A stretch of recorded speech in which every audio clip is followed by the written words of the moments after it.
Graydon House and Harper Audio present The Witch of Willow Hall by Hester Fox. Performed by Lauren Ezzo. 1. 1811. It was the bishop boy who started it all. He lived one house over, with his snub nose and dusting of freckles, and had a fondness for pelting stones at passing carriages. We were the same age and might have been friends, but he showed no interest in books, exploring the marshy fens of Boston, or taking paper kites to the commons. Unless, of course, it was the rare occasion of a public hanging. Catherine would sit in the window, watching him flee from angry coachmen, shaking her head.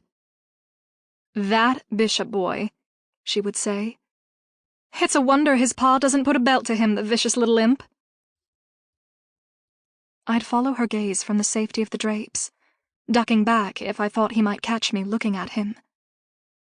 In my small, sheltered world, the bishop boy came to symbolize the murky edge of a larger evil, of which I had no understanding. When Father lamented British aggression toward American ships, I imagined a fleet of freckled boys with sandy hair, identical in their blue coats as they drew their swords in unison. If there was news of a killer in the city, then he took on a slight frame, a shadowy figure with a snub nose protruding from his hood. The bishop boy lurked around every dark corner, responsible for every terrible thing in the world that my young mind could not comprehend. One day, Father— this was before he had made his fortune, and he was still our pa— found a little black cat under the steps at his office, and brought it home as a pet for Catherine and me, with the stipulation that it wouldn't come in the house. Catherine said she was too old to play nursemaid to a kitten, though sometimes, when she thought I wasn't looking, I saw her sneak out to the stable with a bit of bread soaked in milk. This was before our little sister, Emmeline, came along, so I was hungry for a companion, as Catherine and our brother, Charles, were practically joined at the hip. Every morning, as soon as I could be excused from the breakfast table, I would rush out to the stable with a precariously balanced saucer of milk and a tattered hair ribbon that I had appropriated as an amusement for the cat. It must have been spring, because I remember the heady scent of wet earth and lilacs as I emerged from the house into the garden, my heart light and happy to be free. To this day, I can't smell lilac without a pit hardening in my stomach. And it must have been a Thursday, because Mrs. Tucker, who came on that day to teach us French, was there. I remember later the way her severe black eyebrows shot upward, her thin lips that never did anything except press into a tight frown, thrown open, forming a perfect O, emitting that awful scream. So it was a Thursday in spring.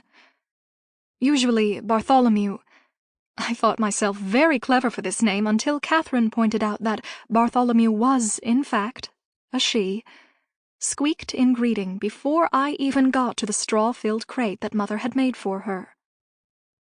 The only sounds that greeted me that day were the gossiping swallows and soft whickering of the horses. I slowed my step, not wanting to wake Bartholomew if she was sleeping. I rounded the corner to the empty stall and peeked over into the crate. I think I knew what I would find there before I even saw it. There was something heavy and terrible about the silence, a disturbance in the air quivering with secrets. I shouldn't have been surprised when I saw the blood-flecked straw. Something pure and loving made base, a pile of inert organs and tufts of black fur.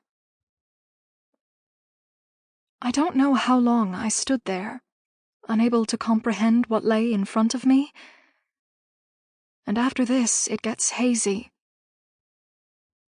I found myself outside, storming into the street with pounding ears and a film of red behind my eyes.